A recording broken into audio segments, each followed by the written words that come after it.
voudrais d'abord remercier et féliciter quand même le colonel commandant de la zone militaire numéro 7. Remercier et féliciter le lieutenant-colonel commandant de la Légion de gendarmerie pour la parfaite organisation de ce défilé du 4 avril 2025. Ce qu'il faut voir aujourd'hui, c'est que c'est la fête de l'armée et c'est la fête de la nation. Le concept donc armée-nation est une réalité chez nous. Ce défilé du 4 avril manque encore une fois la souveraineté du Sénégal qui est renouvelée aujourd'hui, 65 ans. Et nous sommes tous contents de célébrer cette fête nationale. Aujourd'hui, on a vu un défilé militaire, paramilitaire, mais avec des civils, avec les engins dont disposent les forces de défense et de sécurité. Mais tout cela montre nettement combien notre défilé a été riche au niveau de la région de Thiès. C'est le lieu donc de remercier tout le monde, les forces de défense et de sécurité, à travers les commandants d'unité, mais surtout les élus locaux qui nous ont accompagnés, mais toutes les bonnes volontés qui ont permis de rendre cette fête populaire et belle quand même. Nous tenons encore une fois à remercier la nation sénégalaise, remercier nos autorités au plus haut niveau pour encore une fois magnifier l'excellence du Sénégal, magnifier l'excellence de la nation sénégalaise à travers cette belle fête. Et nous tenons à dire encore une fois merci à tout le monde, merci à tous les organes de presse qui sont ici aujourd'hui pour relayer cela. Et encore une fois, c'est une fierté d'être sénégalais et c'est une fierté de se rendre dans cette nation sénégalaise et de reconnaître que nous pouvons encore aller plus loin. Et le thème, qu'est-ce que cela vous inspire? Le thème vers la souveraineté industrielle et technologique des forces armées, c'est un thème qui renvoie à la souveraineté. La souveraineté, c'est d'abord une libération. La souveraineté, c'est d'abord une autonomie. Et nous voudrons, à partir de ce thème, rendre nos unités opérationnelles très autonomes. Nous avons des expériences de la vie qui nous ont montré que dépendre de l'autre n'est pas une garantie. Dépendre de l'autre, c'est être assujetti. Et nous voulons, à travers ce thème, comme l'a lancé le président de la République, Bassirou Diomaye Faye, faire une autonomie sur le plan de la gestion du matériel, sur le plan de la gestion des ressources humaines au niveau des forces armées. Une autonomie totale en termes de maintenance, en termes de technologie, en termes de transfert de technologie pour que le Sénégal puisse être un Sénégal indépendant. ci wolof noo gisee défilé bi. waaw défilé bi ñu gis tey ku ko seetaan xam ne défilé bu mucc ayib la maanaam li ñu wut ci défilé yëpp am nañ ko rafet na lool waaye bu mel ni tey faaw ñu gërëm nag ay ñi nga xam ne ñoo nekk ci bopp bi yàlla colonel commandant la zone 7 colonel Ñing yàlla lieutenant colonel Sarr Légion qui nous ont accompagnés et techniquement c'est eux qui ont managé ñoom ñoo defar défilé bi techniquement ñoo tax ba défilé bi mel nii mais ñu boole ci ñëpp nag. boole ci civil yi boole ci militaires yi fexe ba Thiès région de Thiès ñëpp gis seen bopp ci défilé tey bi te loolu mooy li ñu bëggoon muy aspect populaire mooy maanaam askan wi xam ne ñoom moom fête bi askan wi xam ne 4 avril ñoom ñoo tax a jóg waaye askan wi xam ne bu weesoo lii ñoo bokk lépp kon looloo taxoon fête bi tey demee nii ñu gërëm képp kuy takk der gërëm askanu Sénégal mais gërëm population région de Thiès ci seen taxawaay ak ci seen mat ndax lu askan wi yëkkati ñu xam ne mbiru askan bi ñëpp ànd ci ñëpp jàpp ci te loolu mooy unité nationale kon ñu ngi ci am mbégte bu baax a baax.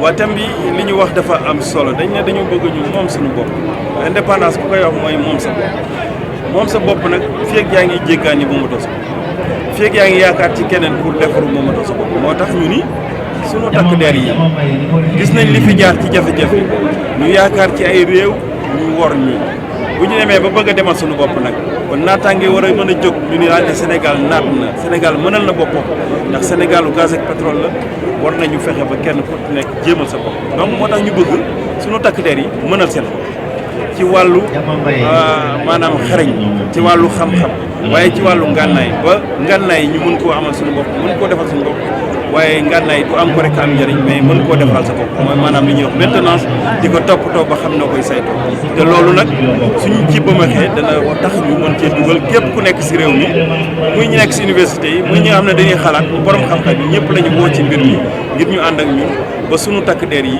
mën a moom seen bopp ci bépp wàll ci bépp wet ngir Sénégal mën a naat te mën a am indépendance thème bi loolu lay wut jërë ngeen jëf. Je voudrais féliciter la zone militaire 7 pour la belle cérémonie, la belle organisation de la fête de cette année et toutes les autorités et l'ensemble aussi de mes services et parce que toute la ville a été décorée en drapeau vert, jaune, rouge par la mairie pour apporter sa contribution pour une très belle fête. Mais mon intervention, je souhaiterais l'axer surtout, et c'est un mot de félicitations à l'endroit du président de la République qui a pris la décision historique de donner le nom du boulevard du général de Gaulle au nom du président Mamadou Dia. C'est un acte de haute portée historique, mais aussi c'est un acte de justice.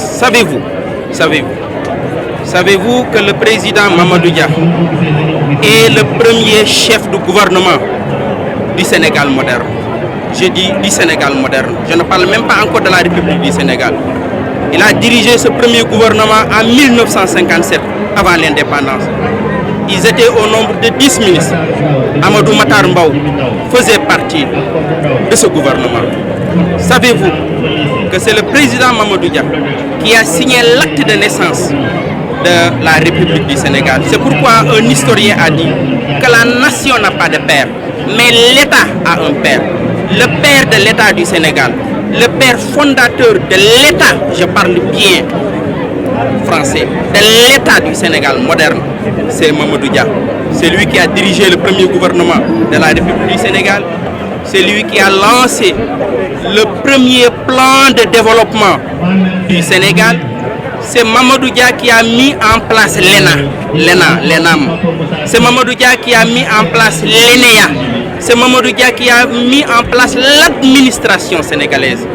Si cet homme a été combattu, si cet homme a été oublié, si on a tenté d'effacer dans la mémoire collective donc le nom de Mamadou Dia, et qu'aujourd'hui le président de la République prenne cette décision historique, en tout cas moi qui mène cette bataille depuis 1998 en tant qu'élève au lycée, je ne peux que saluer cet acte du président de la République. C'est le sens de mon propos de ce matin.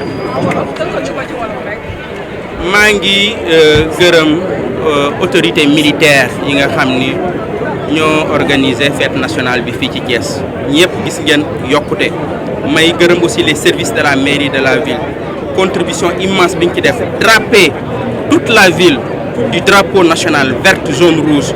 Loolu toute la mairie de la ville def ko. Maa ngi leen ci gërëm services yooyu ci contribution yi. Mais loolu taxul ma war a wax tey li tax ma bëgg a jël kàddu mooy président de la République Bassirou Diomaye Faye dafa jël un acte boo xamante ni mënuma ci noppi muy boulevard de la République mu jël ko tuddewaat ko doomu réew mi di as gor di président Mamadou Dia. Est-ce que xam ngeen premier gouvernement bi ñu taxawal Sénégal Mamadou Dia moo ko jiite, la loi cadre 1957 10 ministres lañu woon 10 ministres. Est-ce que xam ngeen ni Amadou Matar Mbow ministre la woon dans le gouvernement de Mamadou Dia? Léegi nan lañ mën a célébrer Amadou Matar Mbow di ko tudde ay université jël Mamadou Dia gas ba mu suul? Loolu yanu na maanaam. Est-ce que xam ngeen ni Mamadou Dia moo signé suñu indépendance nationale? Est-ce que xam nga ni administration sénégalaise Mamadou Dia moo ko tabax?